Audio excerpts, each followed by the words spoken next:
Alhamdulillah, wassalatu wassalamu ala rasulillah.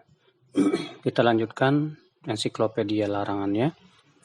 Masuk bab yang ketujuh dari kitab Tauhid, yaitu bab larangan dari memikirkan zat Allah subhanahu wa ta'ala.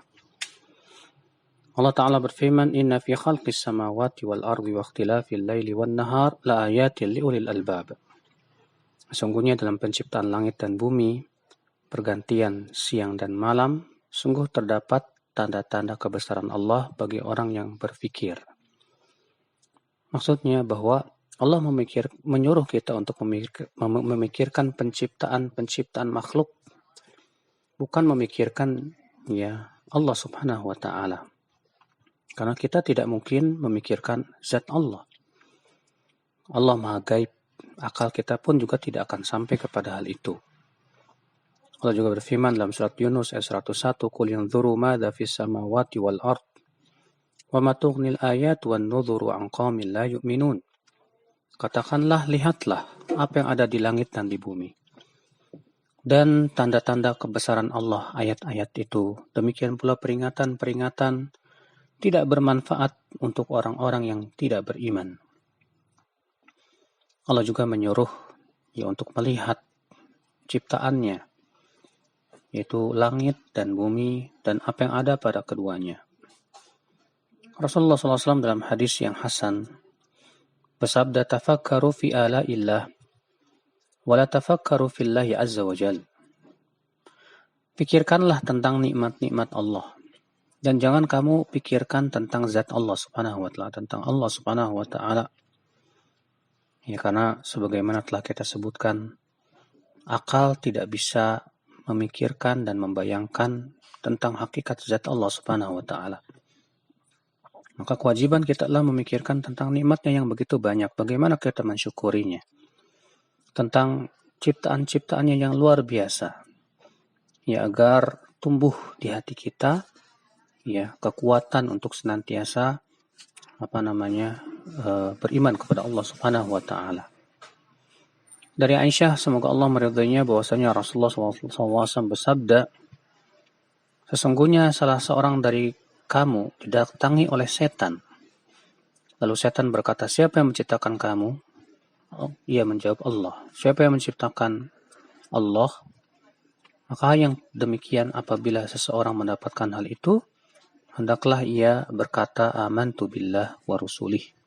Aku beriman kepada Allah dan Rasulnya. Karena yang demikian itu bisa menghilangkan was-was tersebut dari Imam Ahmad dengan sanad yang hasan. Dan dari hadis Abu Hurairah, Rasulullah SAW sabda, setan akan datang kepada salah seorang dari kamu dan berkata, siapa yang menciptakan ini, siapa yang menciptakan itu? Sampai ia berkata, siapa yang menciptakan Tuhanmu? Maka apabila telah sampai hal itu, hendaklah ia berlindung kepada Allah dan hendaklah ia berhenti. Ya, dari Imam Bukhari dan Muslim. Dan dari jalan yang lain, bahwa Rasulullah SAW sabda, hampir-hampir orang-orang nanti akan bertanya-tanya tentang Allah subhanahu wa ta'ala. Sehingga salah seorang mereka berkata, ini dia Allah yang telah menciptakan makhluk. Lalu siapa yang menciptakan Allah? Apabila mereka mengucapkan hal itu, maka ucapkanlah, Qul huwallahu ahad, Allahus samad, lam yalid walam yulad walam yakul lahu kufuwan ahad. Kemudian meludahlah ke kirinya 3 kali dan berlindunglah ia dari godaan setan. Dari Abu Daud dan Nasai dengan sanad yang hasan. Ini semua menunjukkan bahwa orang yang terkena was-was seperti itu, hendaklah ia mengucapkan amantu billah wa rusulih. Lalu membaca Qul huwallahu ahad, Allahus samad, lam yalid walam yulad walam yakul lahu kufuwan ahad. Lalu kita meludah ke kiri 3 kali lalu berlindung dengan mengucapkan a'udzubillahi minasyaitonirrajim dan tidak melanjutkan memikirkan tentang hal itu. Karena yang seperti itu tidak mungkin bisa kita pikirkan sama sekali. Maka hadis-hadis dan ayat-ayat yang telah kita sebutkan tersebut menunjukkan bahwa kita tidak boleh memikirkan tentang zat Allah. Karena akal kita tidak akan mampu itu. Tapi hendaknya kita memikirkan tentang nikmat-nikmat Allah, baik itu nikmat berupa hidayah, Al-Quran, hadis, demikian pula nikmat-nikmat yang lainnya. Demikian pula kita memikirkan tentang ciptaan dan makhluk-makhluk Allah Subhanahu wa taala yang luar biasa yang menunjukkan akan kebesaran dan kekuatan penciptanya. Allahu a'lam.